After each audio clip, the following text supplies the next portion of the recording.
Hello and welcome to my kitchen. This is Karen Whiting and I'm happy to talk to you today.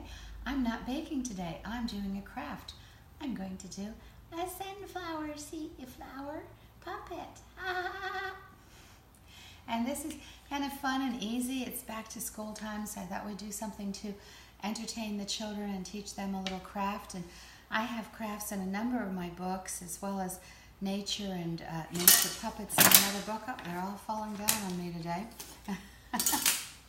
But let's just start it with this. In order to make it, I take a rectangle piece of paper and I'm going to fold that into thirds lengthwise. So top to bottom here, into my thirds, and both sides going in towards the center. And then I'm going to fold it in half towards myself.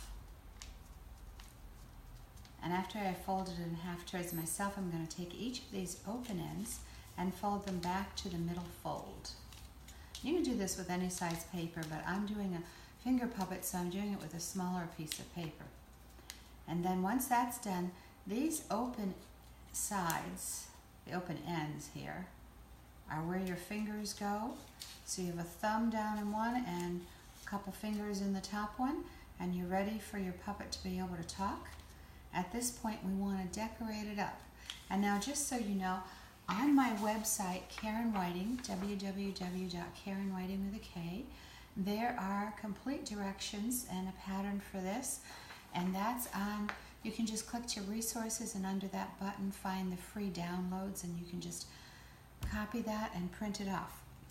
Now, once I have this folded, I'm going to take the top and the bottom part of my flower, and each of these I'm actually going to bend down a little bit. On the pattern, you'll see an actual little dotted line for that. I'm going to bend them both down. And once I do that, I'm going to glue those to the top of the folded parts, because this folded part is the inside or the mouth of the puppet, and not to the outside edge where my fingers go.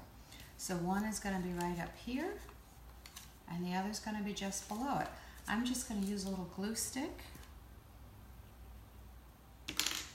And I don't actually want to put the glue on the flower part because it's going to extend beyond where the glue part would be on here. I'm going to do it on this part. So I'm going to put glue on this folded edge, and I'm going to put some glue on this folded edge, and then I'm going to put each of these right on top of that and glue it in place. And glue the other piece in place, making sure that they match up. I'm going to, not quite in the center there. Nice thing with glue is I can wiggle it around a little bit because it doesn't dry instantly. So once I have these two pieces on, I can actually flatten this out a little bit from that fold and press this down. Go to the other side, make sure I'm pressing. Oh, they're both coming off now. One sticky little thing here. Okay, so I have my flower on, petals on. Now what I want to do next is to put on my stem, which is going to be on the bottom part. So again, I just need a little bit of glue on here. And whichever part I choose to be the bottom, they both pretty much match up. I'm going to glue that in place. And then I want to put a little face on. So I have a little circle, about a 1.5 inch circle, and I'm going to cut it but not quite centered. I want the top to be a little bit bigger than the bottom of this for the mouth. And I'm going to put the glue onto both parts. You can put your face on before you put it on, or you can put your face on after. I tend to put it on after so I know where the eyes and everything, where I really want them to belong. And I'm going to put this onto here on the top of my mouth.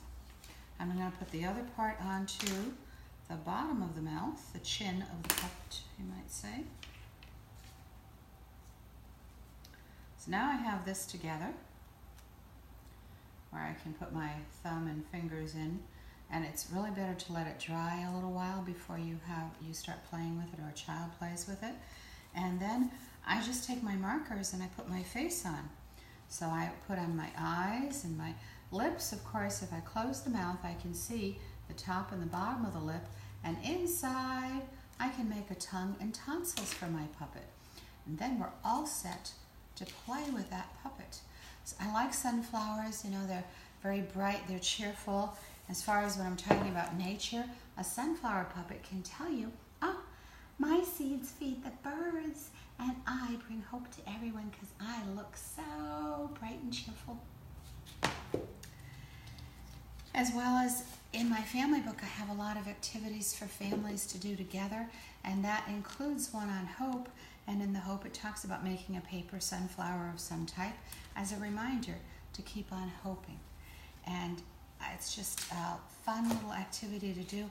Now, you can make any type of flower here, just a top and a bottom to it, or you can use the same pattern, the same basic folding to make the puppet from the small paper or full-size sheet of paper, your computer paper, and make a large animal face and put that on where the mouth, you cut the chin off and you have the mouth part on the top and the chin part on the bottom, and make any type of puppet you want.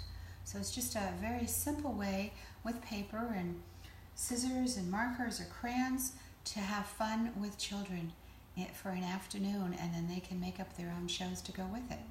So again, thank you for joining me. Check out my website, KarenWhiting.com, and have a great day.